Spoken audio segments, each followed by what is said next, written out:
Chapitre 15. Faits cruciaux sur l'enterrement du Christ.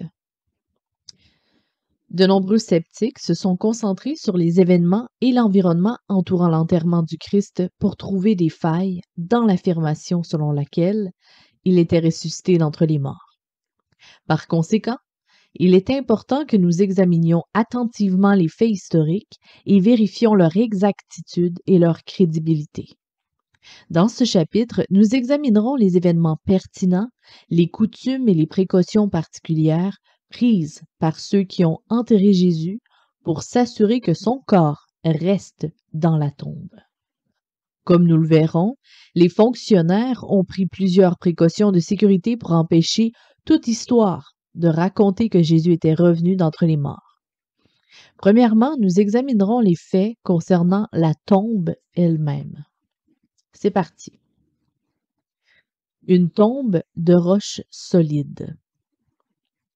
Les 4 évangiles rapportent que le corps de Jésus a été placé dans un tombeau taillé dans le roc et qu'une grosse pierre a été roulée contre l'entrée. En Matthieu, Luc et Jean, ils déclarent qu'il s'agissait d'un tombeau neuf et inutilisé. On peut voir notamment dans Matthieu 27, verset 60, Luc 23, verset 53 et Jean 19, verset 41. Matthieu précise que le tombeau appartenait à Joseph d'Arimathée. Concernant ces 2 points, William Lane Craig observe: ces 2 détails sont très probables, car le corps d'un criminel condamné souillerait les corps de d'autres membres de la famille reposant dans la tombe. Et Joseph ne pouvait pas prendre la liberté de déposer le corps d'un criminel dans la tombe. Tout tombeau qu'il lui est arrivé de trouver, d'ailleurs. Les archéologues ont découvert 3 différents types de tombes rupestres utilisées à l'époque de Jésus. Et Craig les décrit ainsi. La première, là je ne suis pas sûre comment on le prononce, le Kokim, K-O-K-I-M, ou c'est-à-dire tunnel perpendiculaire aux parois de la tombe, d'environ 6 ou 7 pieds de profondeur, 3 dans chacune des 3 parois intérieures de la tombe, dans lesquelles le corps est inséré à la tête la première. Le deuxième type, c'est acrosalia, A-C-R-O-S-A-L-I-A, ou une niche semi-circulaire à 2 pieds et demi au-dessus du sol et 2 à 3 pieds de profondeur contenant soit une étagère plate, soit une auge pour le corps. Et le troisième type de tombeau, c'est des tombes à banc contenant un banc qui faisait le tour des 3 murs de la tombe sur lequel le corps pouvait être déposé. Et Craig poursuit. Le tombeau de Joseph est décrit comme étant un tombeau à banc ou acrosale, A-C-R-O-S-A-L-E. C'est un type de tombe. Ce type de tombe était rare à l'époque de Jésus et était réservé aux personnes de haut rang. Mais de telles tombes étaient en fait utilisées à Jérusalem à cette époque, comme l'attestent des tombes du Sanhédrin. Près de l'église de Saint-Sépulcre, site traditionnel de la tombe de Jésus, des tombes acrosales de l'époque de Jésus ont été découvertes. Ces tombes étaient fermées en recouvrant l'ouverture d'une pierre en forme de disque pesant en moyenne 2 tonnes. Plus d'informations sur la pierre ci-dessous, on va le lire. Chaque tombe avait une rainure ou auge creusée dans la roche devant elle pour servir de piste pour déplacer la pierre. L'auge était la plus profonde jusque devant l'entrée et inclinée vers le haut. La pierre, en forme de disque, a été placée dans la partie supérieure de la rainure et un bloc a été placé en dessous pour l'empêcher de rouler. Lorsque le bloc était retiré, la pierre roulait et se logeait devant l'ouverture. Il est clair que lorsque le corps de Jésus a été scellé dans un tel tombeau, obtenir ce corps demanderait des efforts extraordinaires. Récemment, certains érudits ont remis en question l'enterrement de Jésus par Joseph d'Arimathée, tel qu'il est enregistré dans les évangiles. John Dominic Crossan, par exemple, a postulé que, conformément aux coutumes de la crucifixion, le corps de Jésus était soit laissé sur la croix après la crucifixion pour être mangé par les bêtes sauvages, soit jeté dans une tombe peu profonde. Après une analyse minutieuse, Craig avait ceci à dire sur l'argument de Crossan.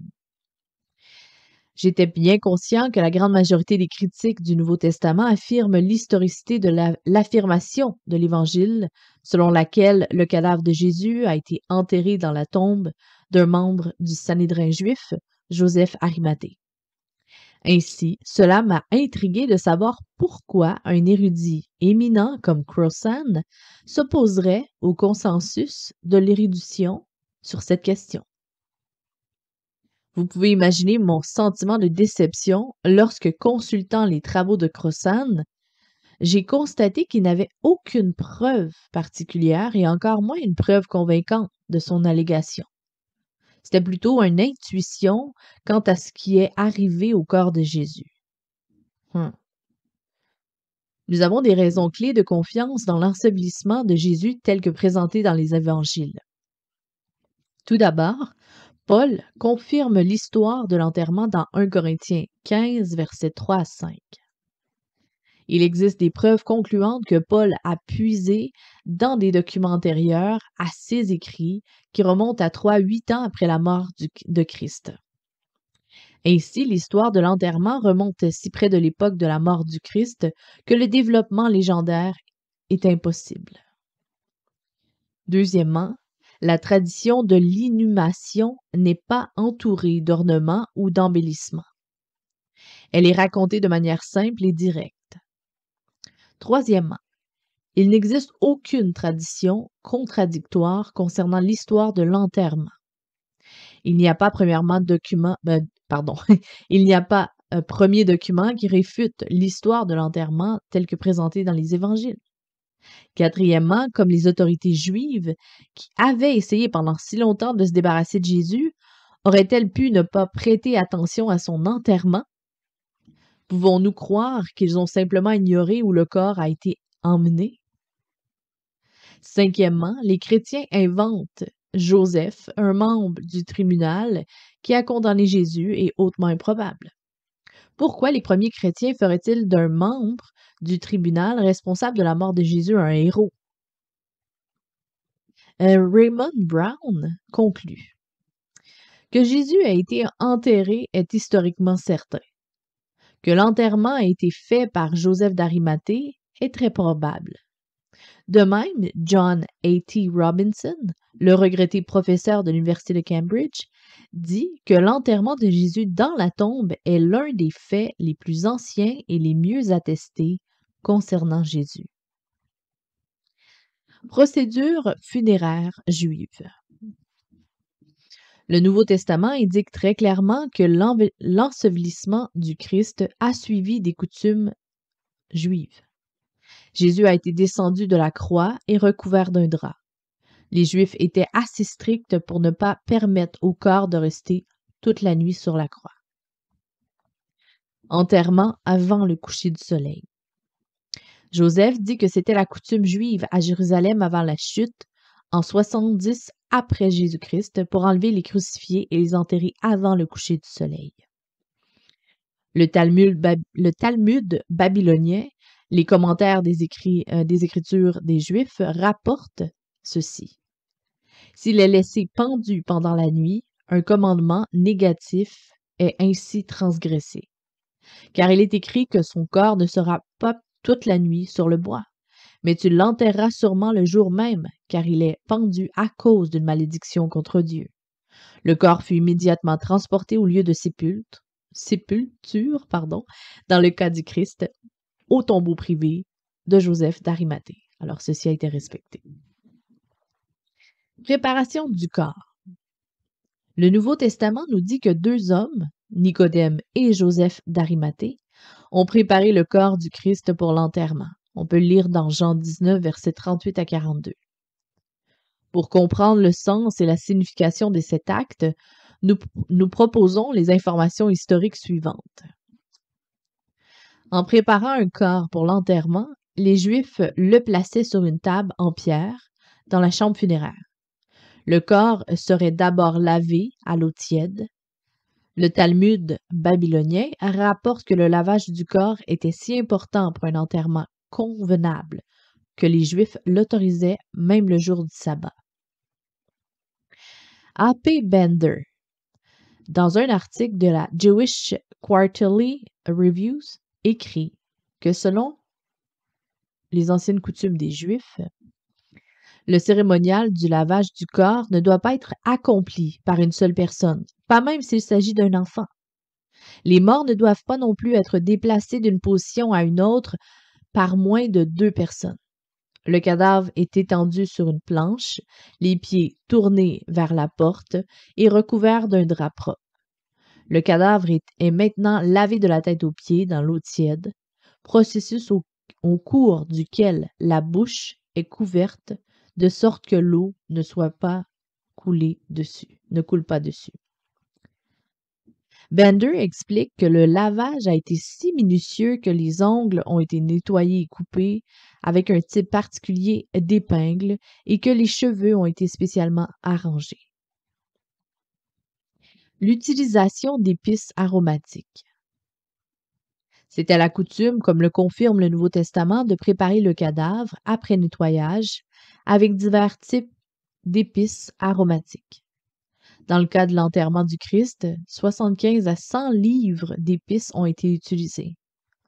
On pourrait considérer cela comme substantiel plutôt, mais ce n'était pas beaucoup pour un chef.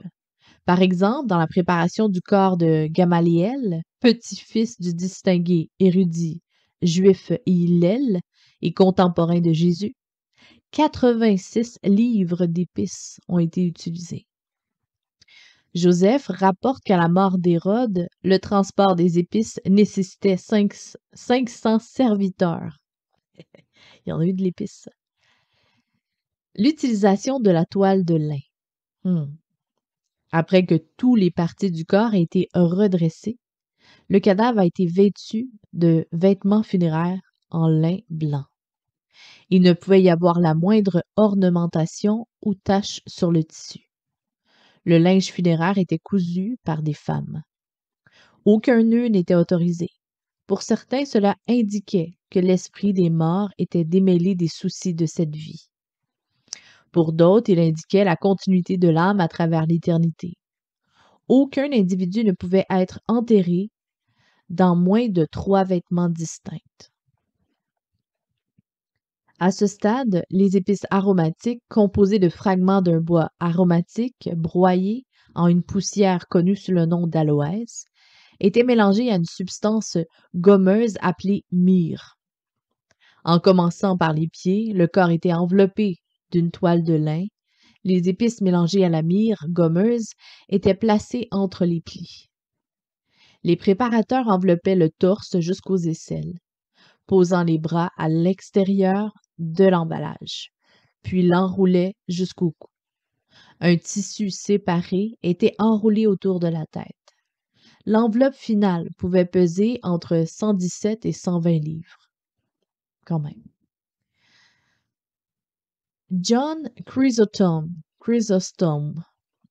au 6e siècle après Jésus-Christ, a déclaré que la myrte utilisée était une drogue qui adhère si étroitement au corps que les vêtements funéraires ne pouvaient pas être facilement enlevés.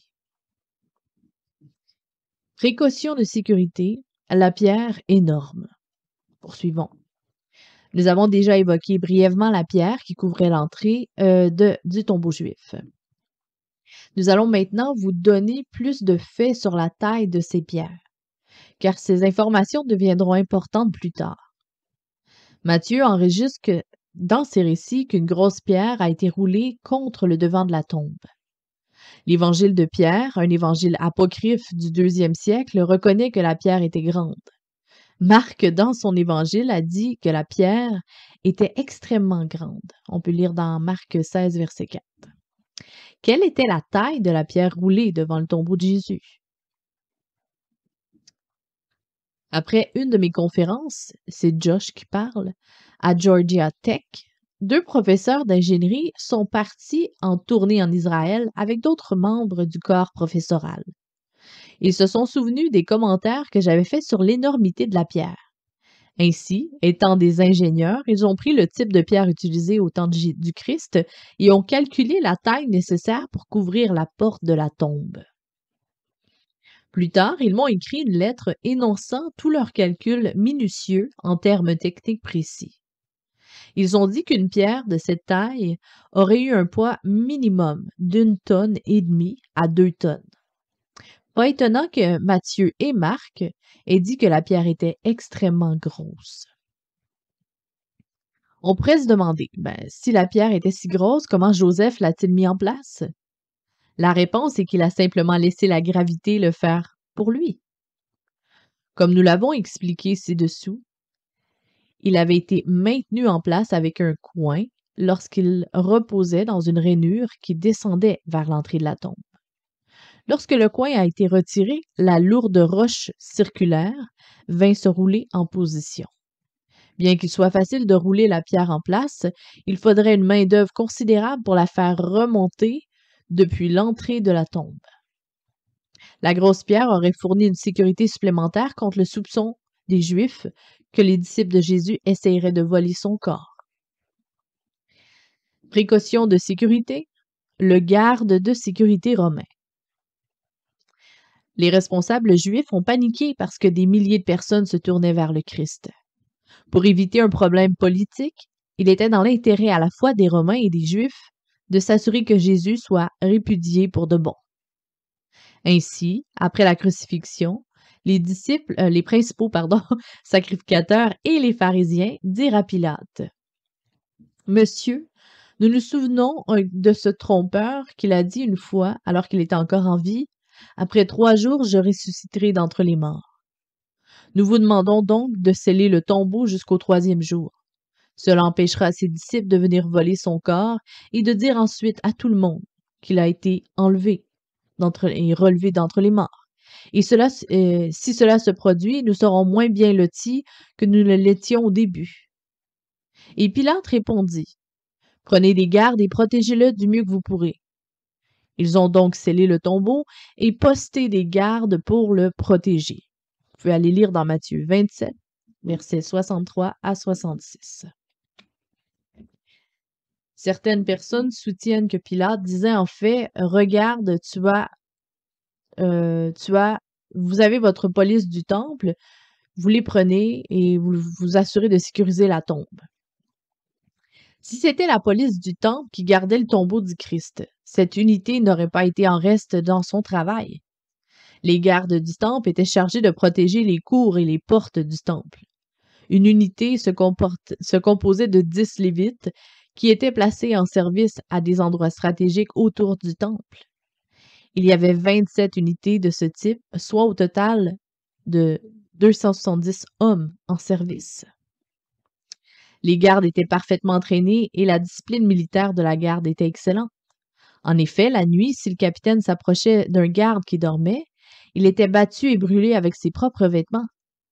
Il était également interdit à un membre de la garde de s'asseoir ou de s'appuyer contre quoi que ce soit pendant son service. Nous sommes cependant convaincus que c'est la garde romaine qui a reçu l'ordre de sécuriser le tombeau du Christ.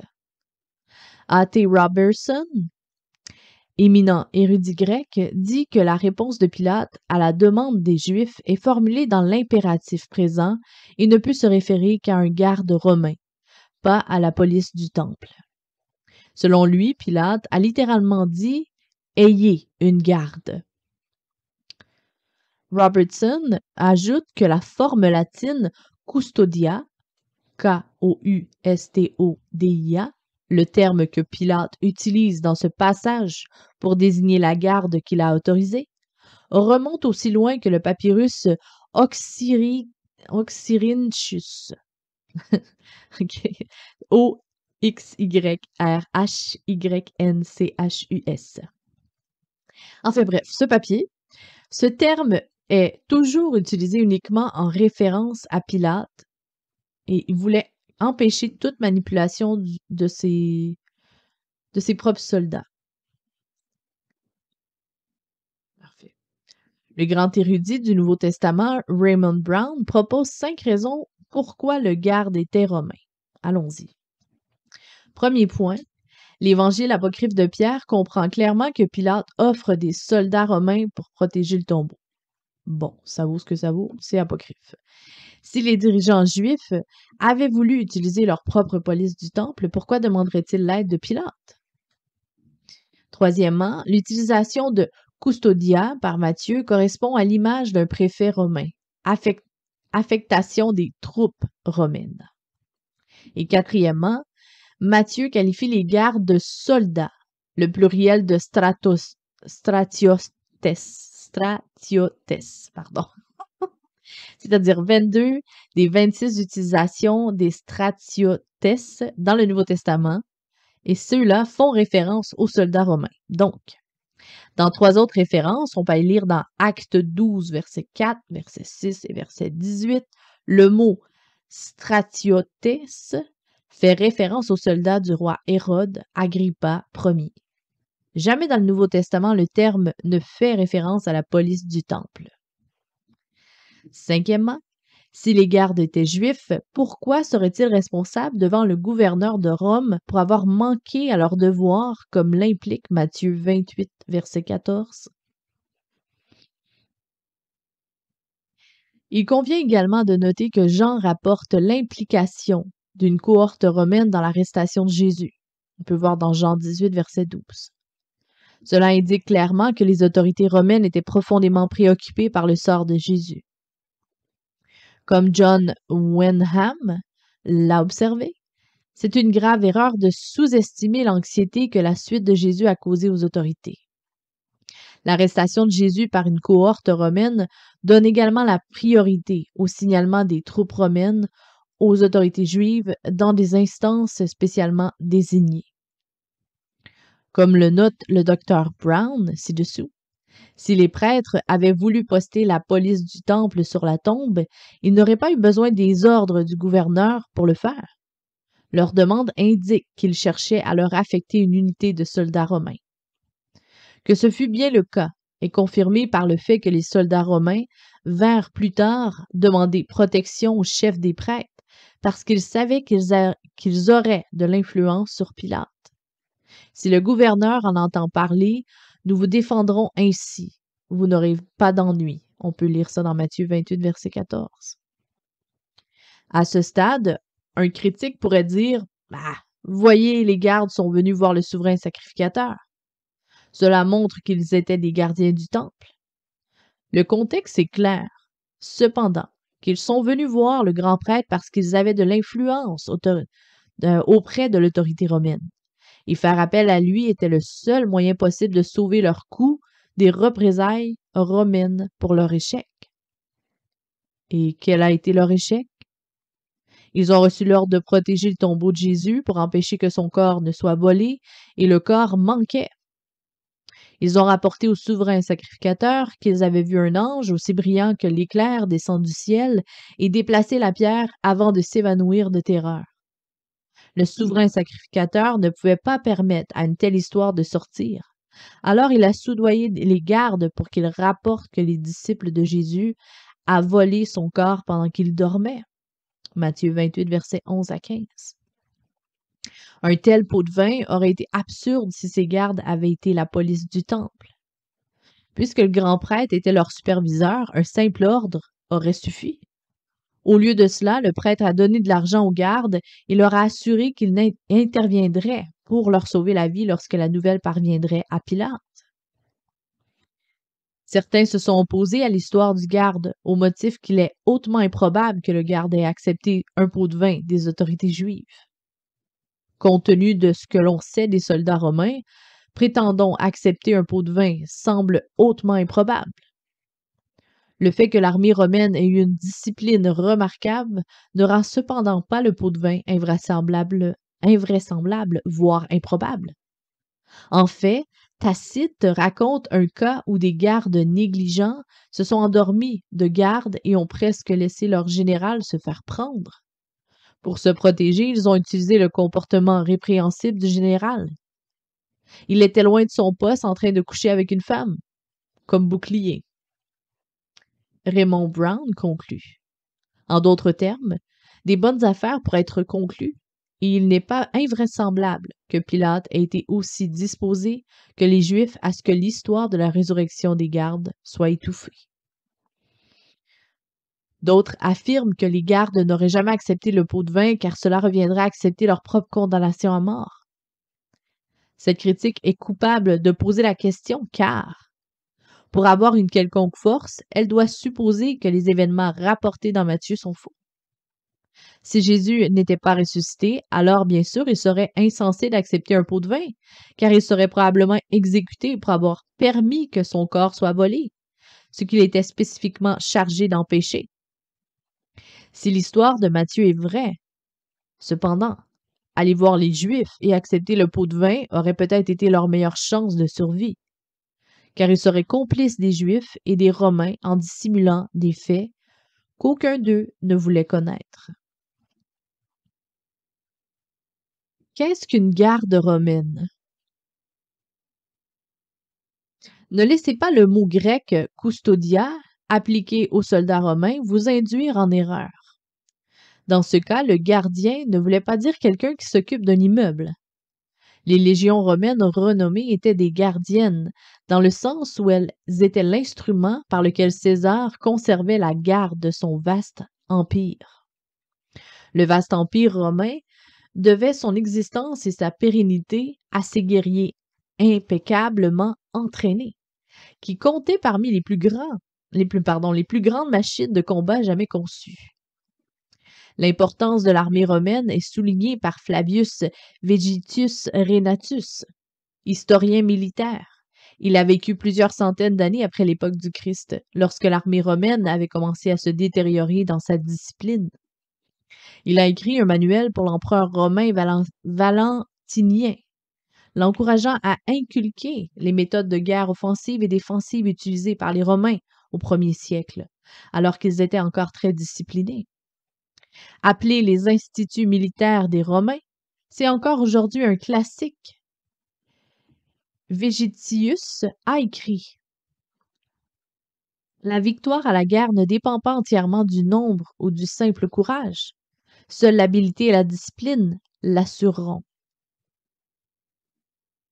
Je ne pourrais pas lire le reste. Nous constatons que les Romains devaient la conquête du monde à aucun autre qu'à leur discipline, à l'observance exactitude de la discipline dans leur camp et la culture inlassable des autres arts de la guerre. T.G. Tucker, dans son livre Life in the Roman World of Nero and Saint Paul, souligne que lorsqu'un garde rejoint son unité, il est obligé de prêter le serment solennel qu'il obéira loyalement à tous les ordres de son commandant-chef. Chef, l'empereur, représenté par les subordonnés de cet empereur et ses officiers immédiats. Ce serment, il le répétera chaque 1er janvier et à l'anniversaire de l'avènement de l'empereur.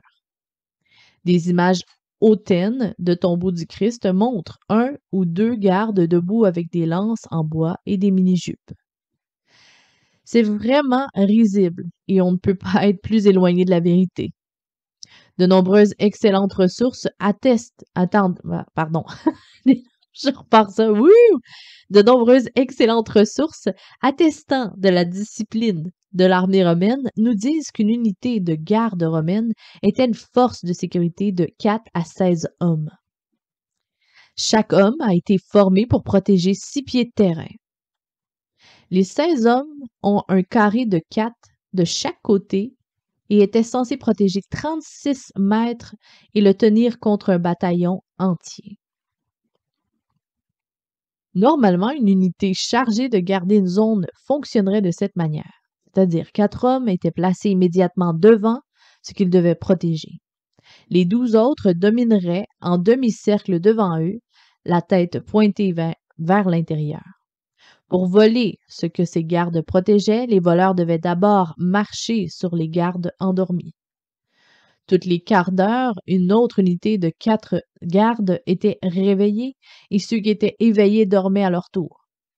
Ils tournaient ainsi autour de l'horloge. Pour illustrer, l'historien Dr. Paul Meyer a écrit sur l'incident dans Actes où Pierre plutôt, avait été emprisonné. Pierre serait gardé par 4 escouades de 4 hommes, chacun lorsqu'il a été emprisonné par Hérode Agrippa. On peut lire l'histoire dans Acte 12. Donc, 16 serait un nombre minimum attendu à l'extérieur d'une prison. Dans les temps anciens, les gardes dormaient toujours à tour de rôle. Il aurait donc été pratiquement impossible pour un groupe de raids d'enjamber tout leur visage endormis sans les réveiller. Même Matthieu a indiqué une force multi-hommes quand il a écrit que certains des gardes sont entrés dans la ville et ont dit aux principaux sacrificateurs ce qui s'était passé.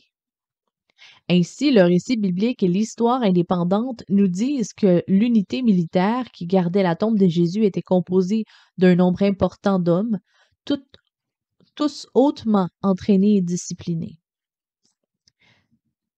Réponse aux objections concernant la garde romaine. Depuis que The Resurrection Factor a été écrit pour la première fois en 1981, quelques objections principales ont été soulevées quant à l'historicité de la garde romaine. Nous noterons ces objections et y répondrons. Objection numéro 1. L'objection la plus courante est probablement que l'histoire de Matthieu est une légende apologétique. Bon. Il est souvent souligné que la phrase « leur histoire s'est largement répandue parmi les Juifs » et il la raconte encore aujourd'hui. Elle suggère que l'auteur écrivait des années après les événements réels, laissant ainsi le temps à la croissance légendaire. Cependant, comme nous l'avons déjà vu, il existe des preuves solides que Matthieu a été écrit du vivant de ceux qui avaient été témoins des événements, ce qui signifie qu'il n'y avait pas assez de temps pour le développement légendaire. Pourtant, le bibliste anglican John Wenham a déclaré que l'histoire de la garde est hérissée d'invraisemblances à chaque instant. La visite du sabbat au gouverneur, le grand tremblement de terre, l'ange clignotant en faisant reculer la pierre, les rapports aux principaux prêtres, le pot de vin aux soldats pour raconter l'histoire qu'ils dormaient en service, tout invite non à la croyance mais à l'incrédulité. Et quelle stupidité d'abord introduit l'idée apologétique utile d'une tombe bien gardée, de donner un coup de main à l'opposition en laissant même entendre que les gardes n'ont pas fait leur travail. C'est un morceau d'apologétique chrétienne sans valeur, quelle que soit la date à laquelle elle a été écrite, à moins que cela ne soit indéniablement vrai. L'argument le plus fort en faveur de l'histoire de la garde et contre le fait qu'elle soit une légende apologétique est probablement centré sur le débat primitif entre chrétiens et juifs sur la résurrection. William Lane Craig explique. Pensez aux revendications et contre-revendications au sujet de la résurrection qui ont fait des allers-retours entre les Juifs et les chrétiens au 1er siècle. La proclamation chrétienne initiale était « Jésus est ressuscité ». Les Juifs ont répondu « Les disciples ont volé son corps ». À cela, les chrétiens ont dit « Ah, mais les gardiens du tombeau auraient empêché un tel vol ». Les Juifs ont répondu « Oh, mais les gardes du tombeau se sont endormis ». À cela, les chrétiens ont répondu « Non, les Juifs ont soudoyé les gardes pour qu'ils disent qu'ils se sont endormis ». S'il n'y avait pas eu de garde, l'échange se serait déroulé comme suit. En réponse à l'affirmation que Jésus est ressuscité, les Juifs auraient dit « Non, les disciples ont volé son corps ». Les chrétiens répondraient « Mais les gardes auraient empêché le vol ». Alors la réponse juive aurait été « Quelle garde? Tu es fou? Il n'y avait pas de garde. » Pourtant, l'histoire nous dit que ce n'est pas ce que les Juifs ont dit. Cela suggère que les gardes étaient vraiment historiques et que les Juifs le savaient. C'est pourquoi ils ont dû inventer l'histoire absurde selon laquelle les gardes s'étaient endormis pendant que les disciples prenaient le corps. Il est hautement improbable que les premiers chrétiens aient créé une histoire sur un gardien de la tombe que beaucoup de gens, y compris les autorités juives, auraient su être fausse. Objection numéro 2. Certains ont écarté l'histoire de la garde car elle n'apparaît que dans l'un des 4 évangiles, c'est-à-dire celui de Matthieu. S'il est vrai que Marc, Luc et Jean ne mentionnent pas l'histoire, l'évangile apocryphe de Pierre, probablement écrit vers l'an 150, la mentionne. Il est probable que l'évangile de Pierre enregistre une tradition de l'histoire de la garde qui est indépendante de Matthieu, car il n'y a pratiquement aucune similitude de mots entre les 2 récits. L'histoire de la garde a été transmise à travers au moins 2 traditions différentes. Il est hautement improbable qu'il s'agisse d'une légende. Objection numéro 3. Certains se sont demandé pourquoi les Juifs avaient placé les gardes au tombeau en premier lieu. Leur action aurait indiqué qu'ils avaient une meilleure compréhension de la résurrection de Jésus en 3 jours que les disciples, ce qui semble difficile à croire. Le devoir de garde, cependant, n'était pas rare dans l'armée romaine. Lorsque cela était nécessaire, les gardes protégeaient régulièrement les corps des criminels exécutés dans diverses provinces romaines. Une autre possibilité est que les gardes aient été placés sur la tombe pour empêcher toutes sortes de vols de tombes ou d'autres perturbations potentielles pendant la Pâque. La Pâque était une période d'activité incroyable à Jérusalem, et l'armée romaine ne voulait pas permettre l'éventuelle perturbation pendant la fête. La plus grande possibilité, cependant, est ce que nous trouvons dans Matthieu 27, versets 62 à 64, où les autorités juives disent à Pilate qu'elles veulent la garde parce qu'elles ont entendu parler de la prédication de Jésus sur sa propre résurrection et elles craignent que ses disciples ne volent le corps pour faire croire que ça s'est vraiment passé. John Wenham estime que ce passage porte des marques de vérité. Il n'y a certainement aucune raison pour que les autorités juives n'aient pas entendu parler d'une résurrection le 3e jour. Dans leur recherche de preuves irréfutables, ils ont dû peser chaque mot. Et il est peu probable que les paroles de Jésus concernant sa résurrection le 3e jour ne soient pas parvenues à leurs oreilles. Il est donc probable qu'ils craignaient vraiment les conséquences d'un complot réussi pour simuler une résurrection. L'histoire de la garde romaine au tombeau de Jésus, comme le montrent ces témoignages, a les caractéristiques d'une véritable historicité. Précaution de sécurité, le sceau romain.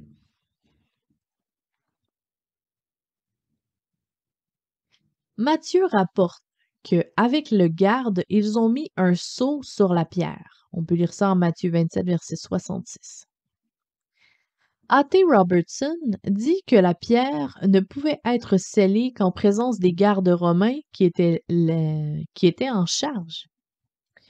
Le but de cette procédure était d'empêcher quiconque d'altérer la tombe et ce qui était contenu dedans. Après que le garde ait inspecté la tombe et roulé la pierre en place, une corde a été tendue à travers le rocher et attachée à chaque extrémité avec de l'argile à cacheter. Enfin, les packs d'argile étaient estampillés du sceau officiel du gouverneur romain.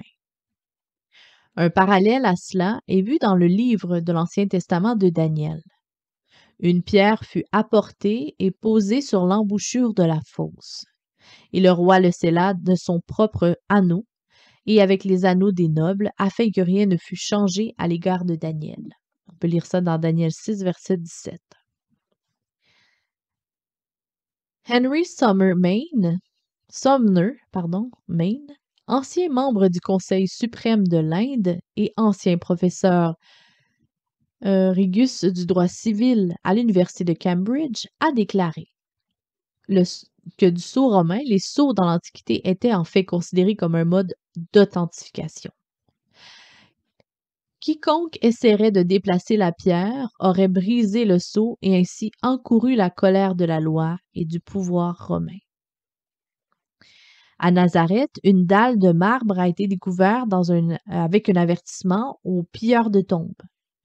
Il était écrit en grec et disait Ordonnance de César, c'est mon plaisir que les tombes et les tombes restent perpétuellement intactes pour ceux qui les ont faits, pour le culte de leurs ancêtres ou enfants ou membres de leur maison.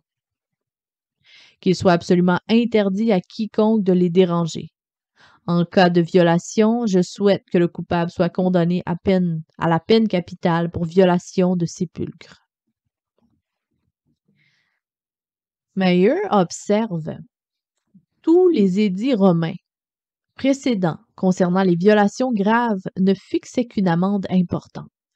Et on se demande quelle infraction grave présumée aurait pu conduire le gouverneur romain à durcir la peine précisément en Palestine et à ériger un avis à ce sujet spécifiquement à Nazareth ou dans les environs. Cela pourrait bien être une réponse à l'agitation causée par la résurrection du Christ. Le docteur Norman Gessler conclut. Une explication probable est que Claudius, ayant entendu parler de la doctrine chrétienne de la résurrection et du tombeau vide de Jésus, alors qu'il enquêtait sur les émeutes de l'an 49, a décidé de ne plus laisser un tel rapport refaire surface. Cela aurait du sens à la lumière de l'argument juif selon lequel le corps avait été volé, en Matthieu 28, versets 11 à 15. C'est le premier témoignage de la croyance forte et persistante que Jésus est ressuscité des morts. Dans ce chapitre, nous avons présenté les rapports d'événements entourant l'enterrement de Jésus-Christ, en notant divers récits de scepticisme et en vous donnant les preuves soutenant la forte probabilité que les rapports de ces événements étaient absolument vrais. Toutes les informations contenues dans ce chapitre et le précédent sont préliminaires à la vérification des événements entourant la résurrection du Christ. Dans les chapitres suivants, nous vous montrerons comment les événements que nous avons explorés ici sont cruciaux pour comprendre et vérifier le fait de la résurrection. Fin du chapitre.